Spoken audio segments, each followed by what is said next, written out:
the common man that our society would recover from its troubled times. But we're far from 1930, and I deal with a different kind of fire. For a new era of worldly frustration, we offer a fresh conversation. I'm Greg Carlwood, and these are the Higherside Chats.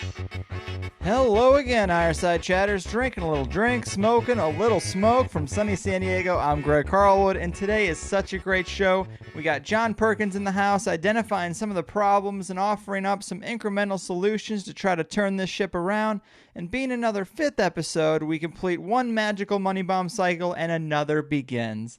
This round got pretty damn high, and I split the listeners half between two lucky listeners, and each got $421. How appropriate a number can you get? And that was a legitimate split. So we're going to talk to one of the Money Bomb winners today for just 3 or 4 minutes before the interview, and then we'll talk to the other one next week. So let's get this party started. Here's my conversation with Eric, and we'll be rocking like a hurricane on the other side with John Perkins.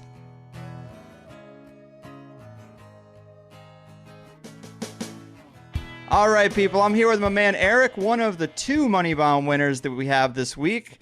Eric, man, thanks for donating. Congrats. How you doing? Pretty good, man. Just hanging out. Just pretty excited when I got your email that I'd won. So pretty random, cool surprise. Yeah. I mean, well, thanks a lot for putting in. It's a big deal. You know, people can listen to the show for free. So when they take the time to actually donate some hard-earned money, I mean, that means a lot. It says a lot. So I greatly appreciate it. Right on, man. Well, it's a good show. Thanks, man. And I wanted to ask you, so, you know, I asked you what you do, but you kind of told me, you know, outside of your job, you got some bigger aspirations, huh? Yeah, definitely, man. Yeah, you know, I've just been into the whole, like, I guess, alternative knowledge thing for a while since I was a kid. And, you know, just been trying to find my own voice in the community and just, you know, listening to shows like yours, like just hearing your progression, like how you've been able to take the show and do what you've been looking for, like, things like that have been like inspiring me to kind of pursue that in more of a, you know, in a more motivated manner, I would say, to get to get my ideas out there. So it's just like actually like winning this is kind of like, whoa, all right, maybe I am on the right steps here. Yeah, man, the universe is speaking to you. So when I do these things, I always like to ask people if they have a favorite guest or topic or thread of research that we dive into that really grabs you, that you would like to see explored more. Yeah, definitely, man. You know, I'm really into the whole aspects of consciousness and the whole like control mechanisms like involved with our consciousness, because like at the end of the day, that's the root of everything as far as my ideas on, you know, these things. And just so like in that vein, like guys like Tessarian, like I love that you've had Tessarian on, like you know, just watching him, like his research is just jam packed, just like back to back things are just such knowledge, and just like it's really cool to hear guys like Tessarian on the show. Right on, man. Yeah, he was one of my favorite guests. I'd love to get him again, but apparently he's not doing interviews at the moment. He's been at the game for a long time, so I understand wanting to take a break. But are there any other guys like Tessarian or guys talking about consciousness that I haven't had on the show yet that you'd love to see? I mean, you know, there's always those guys that are a lot of the, you know, you talked about a little bit about the psychedelic and entheogenic experience. Like anybody like in those realms, like, I mean, I know like guys like Pinchbeck are like huge right now. So like that's like a big, you know, big draw, but anybody speaking about those kinds of subjects would be awesome to hear from, and just the relationship that has. Pinchbeck's a tall order, but I mean, I'll see what I can do. I think Dan Fogler might know him from the Don Peyote movie. He was involved with that. He's kind of like a pseudo celebrity psychedelic guru, kind of in a strange position. So I don't know. He might be tough to reach, but I feel you on that. I'll you know, challenge accepted, as Barney Stinson would say. But you know, another thing I always like to ask Money Bomb winners is, do you have any plans for the money? You know, it's made up of the listeners' donations. You know, a lot of people chipping in $5, $10 at a time. It builds up. You've now got $421. I think the people usually like to get a good idea of what someone might do with their donations. Yeah, definitely, man. You know, I had like no plans for the money since it's so random, but I definitely want to do some good stuff with it. So I was definitely going to put some back into the show. Oh, nice. Yeah, definitely. I want to snag some of your conspiracies. I got the aliens and pyramid shirt, the pyramid builders. Oh, So cool. yeah, I definitely want to grab a few more of those. Well, And thanks. yeah, man, for sure. And then if anything's left, I want to try to get some more of my photography out there. I do photography, and I've been needing to get some prints done, like some good framed prints. So Right hopefully, on. put some stuff out. Yeah, man, you should make that a priority. I got my half. I'm doing okay. I mean, the show might go through some changes sometime soon, but I'll maintain. But you got this gift from the universe. I don't think it was just to give it all back. I think you should get yourself whatever you need for photography and pursue that, man, because if you don't, you're going to be stuck doing what you do for money that's probably not your passion, and you're going to be just watching time fly by, thinking about when you're going to have the money to go get the supplies you need to really get your art going. Right on, man. Thanks for that. Yeah, you got it. So, dude, thanks for listening to the show. Much appreciated for donating. You seem like a good guy. I'm glad you could win. And yeah, man, take care of yourself out there. Any other last words for the people? Nah, just keep listening to the Higher Side. It's a great show. You got tons of subjects all over the place. I love it. It never gets boring. So pretty cool, man. Appreciate Right on. everything. Thank you, man. Take care of yourself. All right, man. You too. Folks, we all see the string pullers in the world marching millions of us little marionettes right off the economic cliff, but they've got us so burdened by trying to stay afloat in our individual lives that we just can't seem to make any progress on the bigger picture despite how obvious the problems might be. We've allowed psychopathic, bloodthirsty corporations to maximize their private profits at the expense of entire nations of people and ultimately the planet itself. While everyone can agree this is a recipe for disaster, most of us know very little about the inner workings of the system and, better yet, how to fix it. Well, they say if you're not part of the solution, you're part of the problem, and today's guest has been on both sides of that fence. John Perkins is best known for his best-selling book, Confessions of an Economic Hitman, where he describes his role as the chief economist for a major international consulting firm in the 1970s. He advised the World Bank, the United Nations, the International Monetary Fund, and a multitude of Fortune 500 companies and countries in the role where he was instructed to undermine entire populations for the benefit of private corporations using large, unpayable loans, government policy, and debt as the primary weapons. Lucky for us, John has done a 180 and today is one of the most well-known whistleblowers on the subject. In his latest book, Hoodwinked, he describes how these systems of economic control have evolved and also lays out a plan to change course and fix a lot of the problems before it's too late. I know I'm psyched to have him here. John, my man, welcome to THC. It's great to be with you today, Greg. Thank you. Thank you, man. It's a serious honor to talk with you, and I commend you for exposing the world of economic hitman in these programs rather than just burying your morals down deep and retiring to an island somewhere, which I'm sure it would have been easy to do. Well, actually, I live on an island just off the coast of Seattle, Bainbridge Island, but I'm not retired, that's for sure. Traveling around a lot, speaking on these things, and this is the most amazing time to be alive. We're truly going through the biggest revolution in history, I think, bigger than the agricultural or industrial revolutions. This is a revolution in consciousness. And across the planet, we're really experiencing people rising to a new level of consciousness, but we've got to push it further and take actions accordingly. I agree with you there. I'm very hopeful for the way people seem to be waking up to a lot of these problems. And to get us started, I'm sure most of the audience is going to be familiar with your first book and your lengthy appearance in Zeitgeist Addendum, which I loved. But let me just have you give a little more detail on the role of an economic hitman for people who might not be familiar yet. Well, I think it's fair to say that we, economic hitmen, have created the world's first truly global empire. It's not a national empire. It's not an American empire, really. It's a corporate empire, and many of those corporations are based in the United States and certainly use our facilities, the Pentagon, all of our intelligence agencies, to serve their best interests, what they consider to be their best interests. But we really have a global corporate empire led by people that I call the corporatocracy, people who head up our biggest corporations. And incidentally, a lot of them don't even know each other. It's not really a conspiracy. We can get into that more later. But it is this huge empire. And it was really created by economic hitmen, not by any military. And the way that we work, well, economic hitmen work many ways, but the most generic is that we'll identify a country that has resources those corporations covet, like oil, arrange a huge loan to that country from the World Bank or one of its sisters, but the money never actually goes to the country.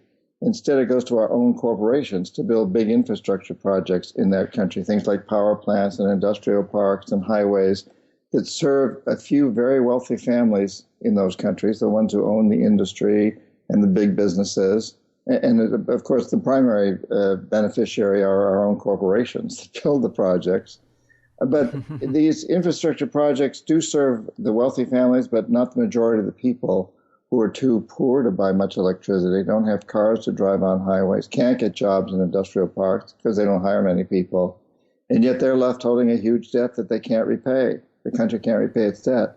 So at some point we go back and say, sell your resource, your oil, whatever it is, real cheap to our corporations without any environmental restrictions or social regulations. Let us build a military base on your soil, privatize your electric utilities, your water and sewage systems, sell them or give them to our corporations.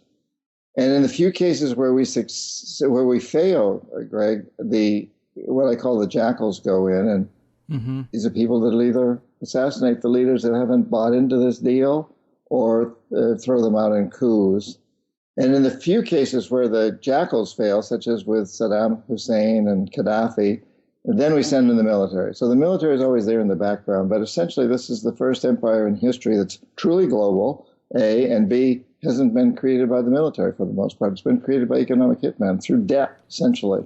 Yeah, man, it's a fascinating story, and it was shocking to hear those steps, when I read both of your books at this point. But can you give the people like one clear anecdote from your experiences on where is this happening? Where have we done this in the past? Oh my goodness! You name a country that's got resources that our corporations want, and that includes labor cheap labor as a resource, and that country has been hit. And in my book, two countries that really stand out are Ecuador and Panama, where I failed. I was not able to bring the presidents, democratically elected president of Ecuador, Jaime Roldos, and the president of Panama, Omar Torrijos. I wasn't able to bring them around. They had tremendous integrity, and right. I failed with them. And so the jackals went in, and both of these men were assassinated. I had great success in countries like Indonesia and Iran and Saudi Arabia, Colombia, Guatemala, Argentina. And I describe all of those countries in the books, but I think for me, the most outstanding were the two where I failed, because then I saw what really happens. When I was going through all of this, incidentally, nothing I do or economic hitmen do is illegal. It's all perfectly legal, and it shouldn't be, but it is.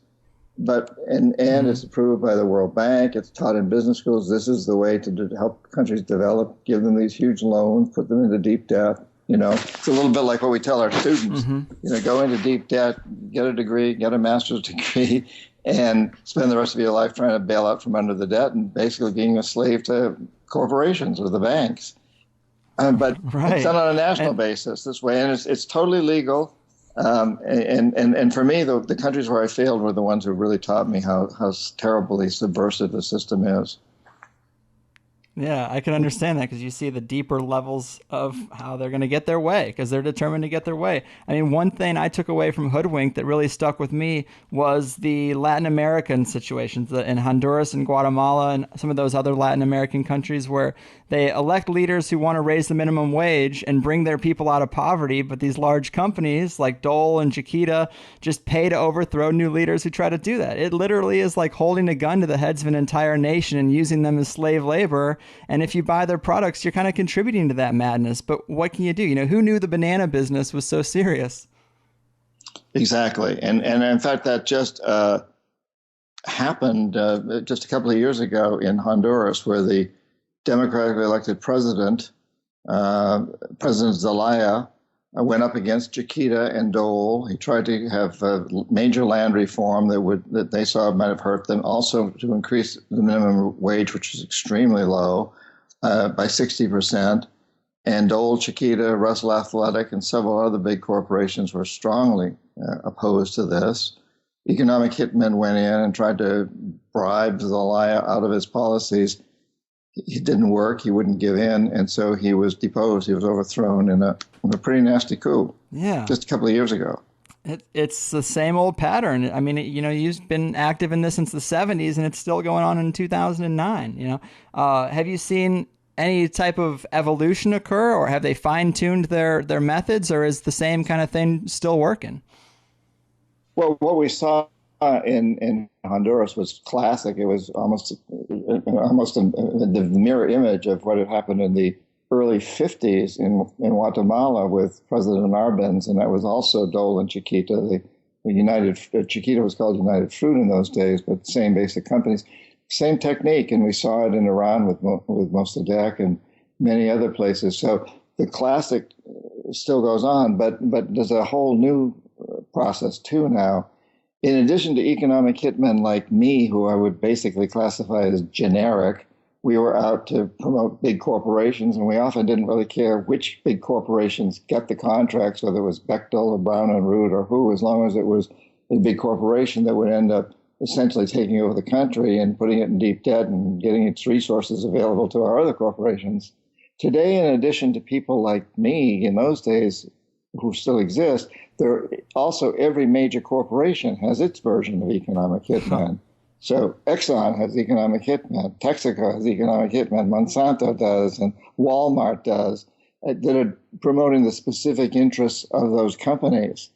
And I think another major difference is that today, in many cases, you don't have to assassinate or overthrow a president. Assassination by reputation, character assassination, has become a big issue. Mm-hmm. So, we saw Bill Clinton's political career destroyed not by a bullet, but by character assassination through Monica Lewinsky.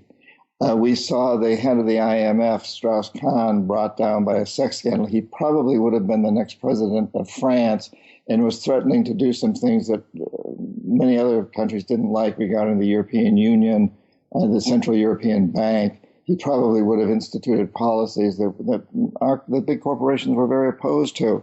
So he was destroyed in a sex scandal. Now, I think he was a sex addict, but the point is, they know this. The NSA knows this, and so you go for the weak point. So today the jackals have taken on a new role. It's assassinations through cybernetics, through getting information about people and then bringing them down through sex or drug scandals or something similar. Yeah, the character assassination threat is pretty interesting because just recently, the Bilderbergs, they meet all the time. A lot of these corporate leaders are involved in those meetings. And I had Daniel Estelin on, who has been looking into those meetings for a long time. And he was under the impression that he thought Obama would be in hot water for not getting a lot of the policies through in the past couple of years. And then right after, we see in the mainstream media this big POW exchange between Guantanamo prisoners and the one U.S. soldier, the one lone POW. And now all the media stations are saying that this might be an impeachable offense. He might have broken the law. He might be spending time in jail. And the media is the ones who direct the narrative. So it is kind of interesting to see that play out even here. It seems like he's getting put on the hook for something when it might really have to do with something else. Yeah, well, people have been very tough on Obama, and in a way, rightfully so, that he has not followed through on many of his promised campaigns. He's had more drones than Bush ever had, and so on and so forth. But the fact of the matter is, he doesn't have much power. No president does. Our senators don't have much power. They're all extremely vulnerable to character assassination. Yeah. Let's face it, everybody's got a skeleton in their closet. And even if you didn't, this FBI can easily find one, or, and get it out there to the press, like what you're talking about, this impeachable act idea. That's, and when Strauss-Kahn is brought down or something like that happens anywhere, it sends a notice to all of these people. And so we have to look at a situation today where our political leaders are not powerful at all. They're beholden to big corporations. You can't get elected to a major position. You certainly can't be elected president of the United States without selling your soul to the big corporations and getting enough money. It's not Obama's fault. He wouldn't be president if that didn't happen. But we, the people, have to recognize that we cannot turn to our elected officials to straighten things out because they don't have the power to do it. Only we have that power, and the big corporations have the power, and we ultimately have a lot of power over big corporations.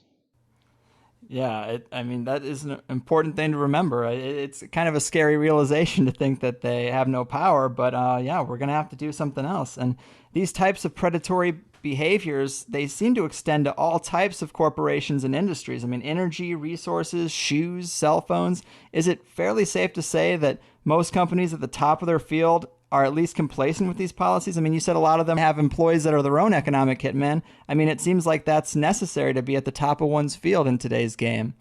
Well, yes. I think, we can really trace a lot of the problems back to about the time when I was an economic hitman, the 70s.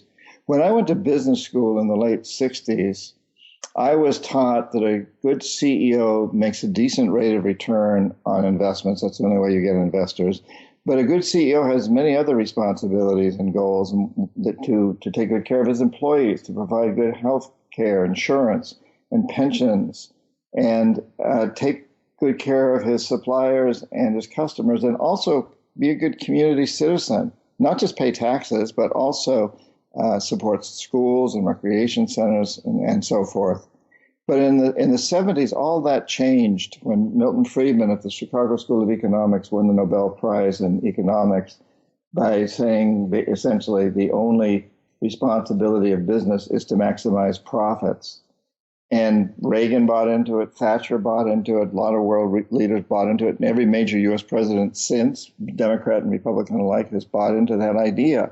It's a terrible idea, but if you buy into that, if you believe that the only job of your corporation is to make profits, then you have an excuse to do anything you need to do to make that happen, as long as you stay within the law, or essentially bribe public officials to change the law to help you make more and more profits.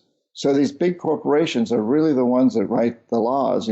I think during some of my lifetime, quite a lot of it, in fact, the elected officials in the United States wrote the laws, but they don't anymore. Corporate lobbyists write the laws, at least the major laws, and they run them through elected officials who they now own. So we elect these people, but they don't represent us once they're elected. They represent the big corporations for the most part. There are some exceptions, but for the most part. Yeah, it's almost like a proxy government. It's just they're just placeholders. Well, it is a proxy. It is a proxy government, and really what we're describing here. I hate to overuse this word, but it's really a pretty much of a fascist state where, if you define fascism as a lot of people do, as being where business and government corroborate, and that's certainly happening in the United States today, which I'm very sad to say. Absolutely. I agree with you. And a lot of heartless Westerners might say, yeah, I mean, it sucks, but I get the benefit of cheap sneakers and cheap bananas and never really see any downside. But it only makes sense that when you dominate small targets in the third world, eventually, and it's working so well, you'd eventually go after bigger ones. And these practices are no longer just confined to the third world as they once were, right? Absolutely, and that's it's a lot of what I write about in Hoodwinked is how what goes around comes around, and so what worked in these other countries when I was an economic hitman, we're now using against everybody. The corporations are using it against the middle class and the lower classes, encouraging people to take on huge amounts of debt that they can't afford to take on. Telling and this is part of what the recession that we went through or depression was about was. The bankers who most of us grew up just trusting the banker. Heck, we were taught the banker's never going to let you take a loan that you can't pay back. Yeah. But in fact, what happened was bankers told people that could only afford a $300,000 house to go out and buy a $500,000 house and tighten their belt, and within 5 years it was going to be worth $1 million, and they would be a millionaire, and so on and so forth. And, that was a huge con.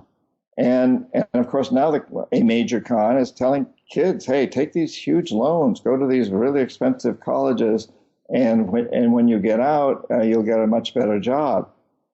And of course, the sidebar to that is you'll have sold your soul to corporations. Yes, you may get a good job, but it'll be working for a big corporation that'll basically steal your soul. And I can't tell you how many. As I lecture at colleges and meet with college students, how many of them tell me, "Hey, I went to law school because I wanted to be an environmental attorney and defend the environment, but now that I'm got all this debt, I can't do that. I got to go to work for a big oil company or an agribusiness company."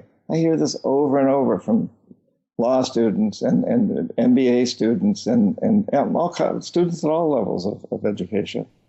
Yeah, I mean, it's just rinse and repeat. You get someone in debt and you control them, whether it's for schooling or for housing or an entire nation for trying to raise their minimum wage. Like you force them into debt and you make any decision for them. It seems so simple, but yet so many people just aren't aware that this is how the world is run. And the big global meltdown that occurred in 2008, we hear a lot about those countries, again, that were burdened with enormous debts. And countries like Iceland seem to have made better decisions than the rest of us, didn't they? Well, Iceland's a great example of, a country that did make the right decision. And there are a number of others, Ecuador, Brazil, Argentina. All of them have refused to pay off their debts. I was in Iceland several years ago. So Iceland went from being the third wealthiest country in the world on a per capita basis to going into deep bankruptcy in about 2007. And I went there, traveled around. I was invited to travel around, give speeches at universities and various other rallies and so on, encouraging the country not to pay its debts, to refuse to pay them, to say, "Hey, we don't owe these." Corrupt bankers took on these debts. We, the people, never agreed to all of this. And something similar happened in Ecuador, where President Rafael Correa, who has a PhD in economics from the University of Illinois, had said, "I'm not going to pay off a lot of this World Bank debt because it was accepted by dictators here in this country. The people never agreed to it. The dictators got rich, their families got rich, but the people suffered, so I'm not paying it." And in both cases, these countries refused to pay. So Iceland finally voted in a referendum. A huge majority of the countries, over 90%, voted in favor of not paying off their debts. And now Iceland is considered one of the great financial successes of the European zone, which it's considered to be in. And it's pulling through. And in both cases, Iceland and Ecuador are now saying, well, maybe we'll pay 20 cents on the dollar or something of the debt. We'll pay some of it. Some of it did benefit the people. So they're in a position to renegotiate. And I think that's a tremendously wonderful model, frankly. Oh, yeah. It's very interesting to see because a lot of times, 20 years ago, without the internet, we wouldn't even get as much information as we do about the way other countries are handling the situation. They would just put a wall up and be like, you don't even need to know that there's countries that have decided to not pay their debt. Right. Exactly. Yeah. The information that's out there is really important for us to understand now that we do have this tremendous amount of information and to understand that we, the people, have a great deal of power. The marketplace is a democracy if we choose to use it as such. Every time we buy something or decide not to, we're casting a vote. Right. And it's not just about not buying. It's also or how we buy. It's also sending a message. So, for example, if you love Nike shoes, but you decide not to buy them because Nike's got slaves working for them in sweatshops in Indonesia. You don't buy those shoes, but you also send Nike an email saying, "I love your shoes. It hurts me not to buy them, but I can't as long as you're behaving this way. Pay those people a fair wage and I'll be your biggest supporter." Right. And then I guess the flip side, the devil's advocate argument is that, well, then you won't be able to afford the shoes because they'll be so expensive. But I don't understand what's wrong with making less than $5 billion profit. Can't we take it out of that and make a situation that works for everyone? Yeah, and executives who make salaries in the 20s and 30s and 40s of millions of dollars and then get bonuses on top of that, and all the amount of money that Nike spends on huge sports people who don't really need the money anyway, and on advertising in general. Take that money and pay the laborers a decent wage, and you know what? it was Henry Ford years and years ago who said, I want to pay my workers at Ford Motor Company enough so that every one of them can afford to buy a Ford. Mm-hmm. The world will be better off and my company will be. And I think that that's a very, very important statement. I wish Phil Knight at Nike and many other executives, I wanted to single out Nike, but would take that to heart and say, hey, if I pay my workers in Indonesia enough that they can afford Nike, everybody will be better off, including Nike. Yeah, totally agree. I think that's it's an excellent point about Ford, because now I can walk into some of these luxury malls and you see Lacoste and Nordstrom's and these type of stores, and I know people who work there, they make $9 an hour. They can't afford anything in the store that they work at. It's kind of like really backwards to think about it that way. Like, can't the company even pay their own people enough to afford their own products? Yeah. Well, Greg, and this is one of the things I speak at quite a few business conferences. Surprisingly enough, we recently spoke to 2,000 executives at a big conference, and happened to be in Istanbul just because that's a conference center these days. But and when I speak to these executives, I tell them, there's a new world emerging, and the corporations that are going to be successful are the ones that are going to support a sustainable world, and one where workers get paid just salaries. One that is taking care of the environment, one that's creating a better world for our children and grandchildren. I say, you're not going to have a market out there for much longer. You don't pay your workers enough money that they can afford to buy decent products. Yeah. Yeah, it's totally true. And on the subject of voting with dollars, I mean, if people wanted to vote with their dollars and weren't totally educated, who would you suggest are the biggest culprits today, or the robber barons, to use a term from your book? Well, I think most everybody knows these companies. If you go to dreamchange.org, a nonprofit I put together, you'll see some lists there. But that's changing all the time. Right. And for example, recently we've actually seen Walmart becoming greener. Now, and I totally applaud that. And it may be that they're doing it for all the wrong reasons. It's just for publicity. But companies are doing this. And even if they're doing it for the wrong reason, that's helping them understand that they still need to do it, and they'll come around. So I think that, what I like to look at this is that there are no bad corporations out there, and that's a stretch when you come to somebody like Monsanto or Texaco, which is owned by Chevron, or Monsanto, or Exxon. A lot, it's a stretch. But the fact of the matter is, there are just people working for corporations, and some of the executives of these companies may very well be sociopaths who don't give a damn about anything except making profit. Mm-hmm. But we can bring them around. And I think rather than trying to blame corporations, what we all need to do is take a lot more responsibility. So I would encourage every listener that you have to single out one corporation that they particularly are incensed by, Nike, Monsanto, Chevron, whoever, or just take a look at the products that you're buying, and take a look at the companies and see how you can encourage them to be better. Mm-hmm. And then start a campaign. Who amongst us doesn't email at least 10 people every day, or 2 or 3? Probably most of us email a lot more. And, enroll those people in helping you. Send them an email and say, hey, please send an email to XYZ Corporation and tell them you like their products, but you're not buying them until they do such and such, clean up their environmental approach or their social approach or whatever.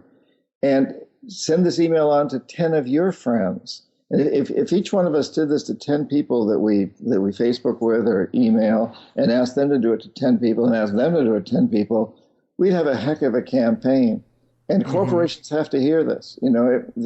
Executive officers don't read all these emails, but somebody puts them in a matrix. So once a month, the CEO gets a matrix of what his customers are thinking and what they're saying.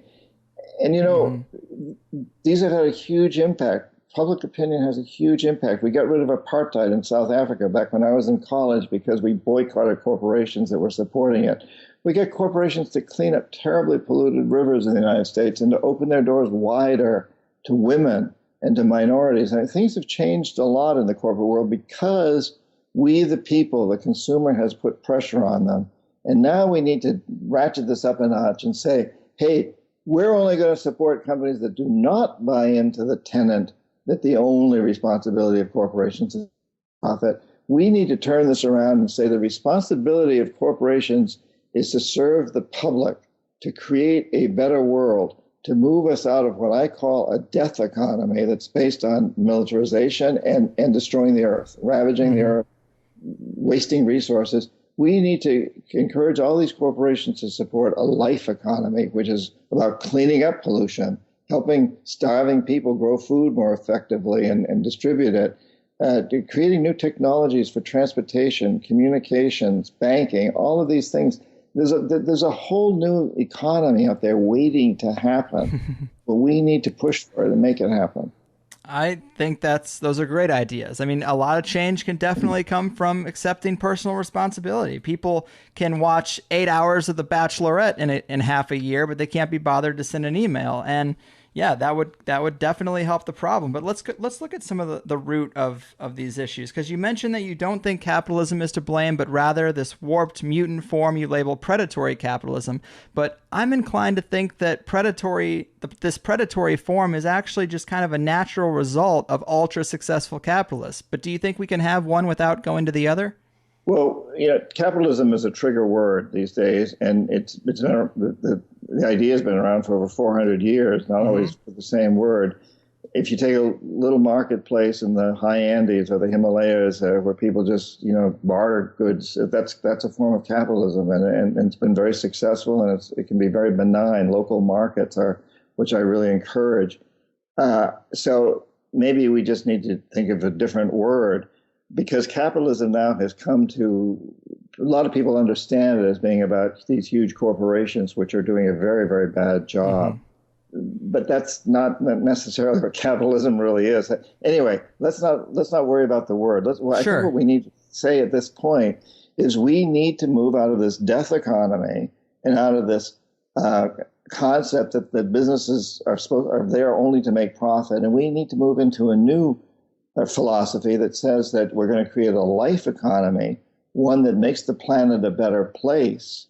And this is not going to put people out of work. There's tremendous amount of work to be done to clean up the terribly polluted waters of the planet and the polluted air and the polluted soil, to bring back life to rainforests and other destroyed forests, to help bring back life to animals that are on the verge of extinction, to create new technology so that a 180-pound person like me doesn't drive around in a 2-ton car.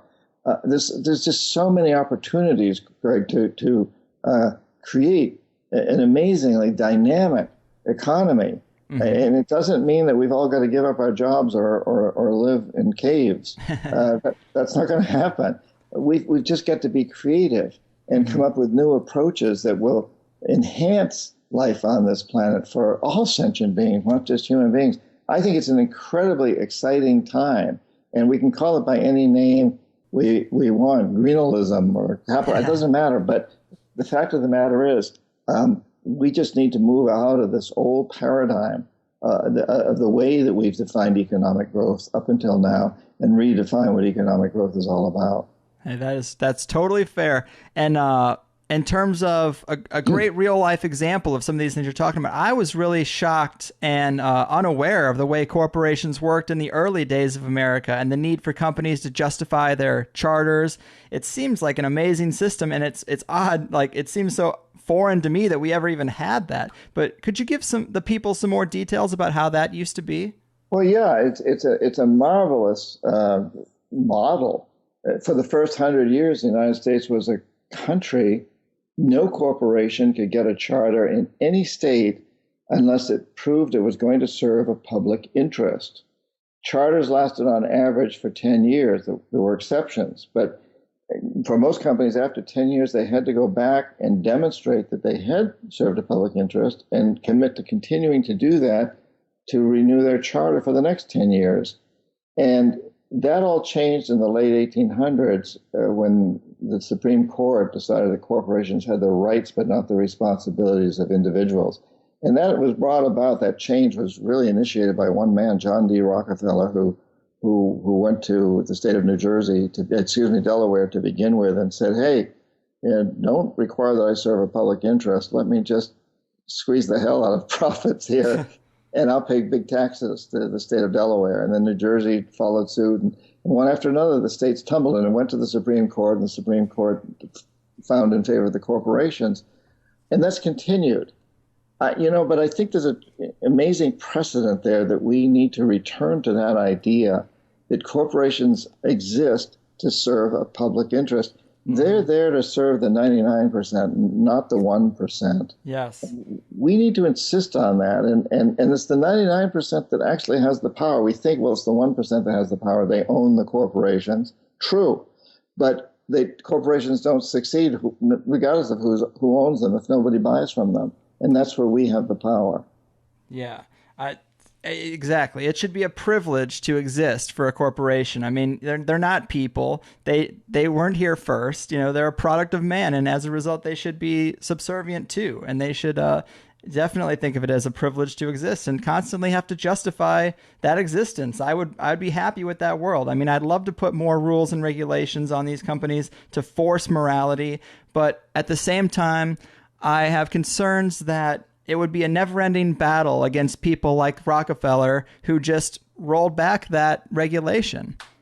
Well, I think what we have to recognize is that we're not going to get our politicians to impose those rules as long as our politicians work for the corporations, are paid by the corporations. Their campaigns are funded by corporations, and if they get voted out of office, they're probably going to get a job with one of these big corporations as an executive or consultant or a lawyer or something. They're going to make big money off the corporations.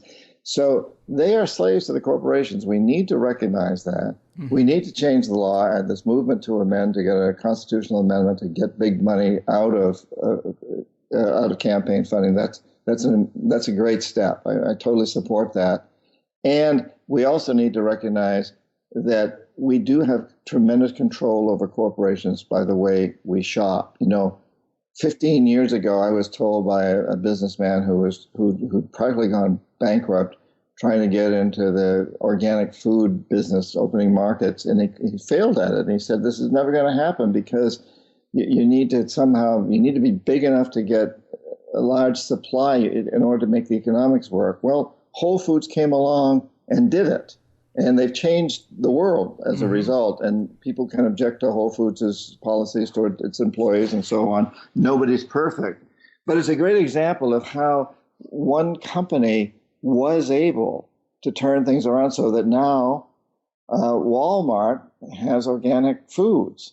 And every major store that sells food has an organic food section, and it's becoming bigger and bigger and bigger to a very large degree because of Whole Foods. Mm-hmm. So, whatever complaints people have against Whole Foods, one major thing is that Whole Foods started the whole organic food business, and that's an example of how we can move things forward, even though it seemed like an impossibility. Like I said, about 15, maybe it was a few more years ago than that, I was told by a very wealthy businessman who thought he was going to get into organic foods that he'd practically gone bankrupt because he just didn't have the supply chain, he just didn't have the scale to make it, to be able to compete against the non-organic food people. That's all changed now. Yeah. And food, another good point on food is that a lot of these companies have been able to shield the loss in buying power of the dollar by replacing the food we used to have, the organic food that everyone thinks is expensive now, with cheap corporate laboratory food that they make for way cheaper. So it seems like you get way more, but it's not, you're basically putting junk into your body. And right. It's tough because I'd love to vote with my dollar, but I've only got so many. You got to pick your battles these days. You got to pick your battles, and it's not just the dollar; it's the message. So you can always go online. You can always go to Facebook. You can recruit 10 of your friends, 20 of your friends, 100 of your friends to really launch a consumer campaign, and those work. They do work. And I mean, you also do have to use your dollar in that campaign too. But the most important thing is to get the message through, even if you can't always shop that way, at least keep sending the message to the corporations that you expect them to move in this direction, that you're only going to be their customer if they move in this direction. We can all do that. Absolutely. And sometimes it's choosing the lesser of two evils. I mean, when I had a corporate job and I used to only get 30 minutes for a lunch break, it was a choice between going somewhere inside Target or going to grab something inside Walmart. And Target has this big thing on the wall that says they donate 5% of their profits to the local community. And yes, a lot of the stuff in a Target is made by slave labor. A lot of it's GMO food. But at least 5% of the profits are going to the local community, which is better than zero if you were to have gone to Walmart. So I think just making those kind of choices at least pushes the needle in our direction. And what you want to do is let Target know and let the other store, Walmart, whatever the other store is, know, yes, I'm not buying from you because you're not doing this and your competitor is, and let Target know, I'm really glad you're doing this, do more. Yeah. And push them. I'm going to you right now instead of your competitor because you do this. But I'm still looking for other alternatives, and I'm thinking of bringing my own food to work and not buying from you at all because I also know that you've got people working in sweatshops. So change your policy. So we just keep pushing them and pushing them and pushing them and realize that even those corporations that are run by sociopaths who have it within their DNA or their chemical system or something that they don't give a damn about anything, they do give a damn about the success of their company. Mm-hmm. So while you may not be able to appeal to some of the executives on moral or ethical grounds, you can appeal to all of them on economic grounds. I agree. And you also talk about in the book the resurgence of corporate social responsibility, which is kind of like what we're talking about now. It's induced by the people forcing it on the corporations. But there also seems to be a big change in the marketplace in that people seem to be getting away from the large multinationals and going with a smaller startup business. And a lot of those smaller startup businesses are the ones that are saying, for every shoe we sell, we plant a tree, or for, this amount of our profits goes to a little charity we started, and all of our workers are paid well. Those little companies are really coming around. And I think that, if we're going to be optimistic, I think there is some potential there for them to rise up and these other old school companies to see the error of their ways. I think it's possible. Oh, totally. And I travel all over the world in the last year or so. I've been in Southeast Asia, Europe, Middle East. I travel a lot to Latin America, all over the United States. And everywhere I go, I find that people are waking up. The consciousness is changing. We are in a revolution, and people are understanding the importance of buying locally all over the world and of buying to the small producer. And, one classic example is a little town in Vermont, Brattleboro. And a few years ago, Walmart wanted to come into the town. The people said, no, we don't want you. But the courts said they had to let Walmart in. And so Walmart built this big box store, in Brattleboro. And the people didn't go to it. They didn't buy from it. They continued to buy from the mom and pop stores in town, even though they may have been a little bit more expensive. And Walmart closed down. There's a big empty shell there now, at least. Well, I haven't been back for 3 years, but I presume it's still that way. I think that's a great example. The power of the dollar, the power of supporting the local community, of supporting local merchants is very, very important. And the same with banks, supporting local banks. We have tremendous opportunities here to really change the world, and we're in the process of doing it. We need to accelerate it a bit.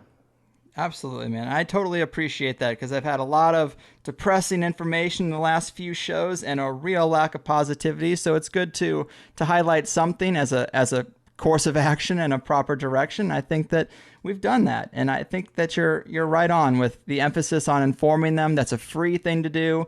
You waste so much time watching just an hour show or one basketball game, and in that time you could have emailed 10 corporations and told them off, and maybe had some influence in changing at least one person's mind up that ladder. So, Greg, to take a negative approach, to get discouraged is, it's understandable. But in a way, it's the coward's way out, and it's. And I don't mean to trigger anybody who's feeling very negative now, because there's good reason for people sometimes to feel that way. But to recognize that when we take that attitude, they've won. That's what they want. They want us to feel powerless. You look at any revolution. Look at the American Revolution. The British did everything they could to make the Americans feel that we had no hope of ever winning a revolution against them. Fortunately, not everybody fell for that. A lot of people did. A lot of people just said, well, threw up their hands and said, "Hey, there's no point in fighting the most powerful empire in the world today," which was the British Empire. But others, like George Washington and a lot of farmers and hunters and so on, said, "Hell no, we're going to fight."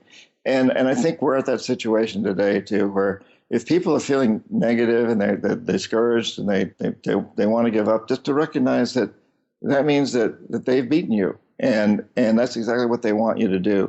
So the better thing to do is to look at the great pleasure that we have now. This is the greatest revolution in history. I feel so honored. I'm so excited to be alive at this time, to be out there saying these things, to be fighting for this, to be dancing the dance of changing corporations, of changing the world. And of course we can do it, but we can't do it if we just throw up our hands and say we can't do it. Then of course we can't do it, but we absolutely can do it, and we are doing it. It's happening around the world. Things are changing big time. Amen, man. I totally agree. The game is not over, people. So, right. John, it has been a real honor. I have a lot of respect for your willingness to speak out and all the insight you've given millions of people into how things work behind the closed doors. It really is invaluable, and people shouldn't underestimate that. So thanks a lot. I mean, would you like to give the people your website or anything else before I cut you loose? Sure, I would. Thank you. JohnPerkins.org. Please go on and sign up for my newsletter, which only comes out once a month.